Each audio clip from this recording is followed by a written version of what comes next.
இந்த சோதனைக்கு மத்தியில நீங்க எப்படி இருக்கிறீங்க? பைபிள் படிக்கிறது ஒழுங்கா இருக்கா? ஜெபம் பண்றது ஒழுங்கா இருக்கா? எப்படி இருக்கிறீங்க? இது காரணத்தோடு வந்துச்சா, காரணம் இல்லாம வந்துச்சா? காரணத்தோடும் வரலாம், காரணம் இல்லாமலும் வரலாம். அப்படின்னா யோபுவுக்கு காரணத்தோட வந்துச்சு இல்ல. தாவீதுக்கு ஒரு சோதனை வந்துச்சு, காரணத்தோடு வந்துச்சா? அவன் புள்ள செத்து போச்சா? மறுமனையாட்டி 10 பேர் கெடுக்கப்பட்டாங்களா? இந்த சோதனை ஏன் வந்துச்சு? அவனுடைய செயல்னாலே வந்தது. ஆனா யோபு தீமை செய்யவே இல்லை, தீமை செய்யவே இல்லை.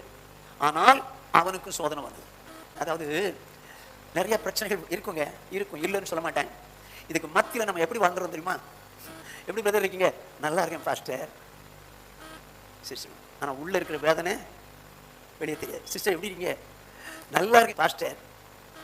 நல்லா, ஆனா உள்ள இருக்கிற வேதனை, அந்த சோதனை நிமித்தம் உண்டான வேதனை வெளியே காமிக்க மாட்டோம். ஆனா மேல இருக்கிறவருக்கு எல்லாமே தெரியுங்க, மேல இருக்கிறவருக்கு எல்லாமே தெரியும். சோர்ந்து போகாத.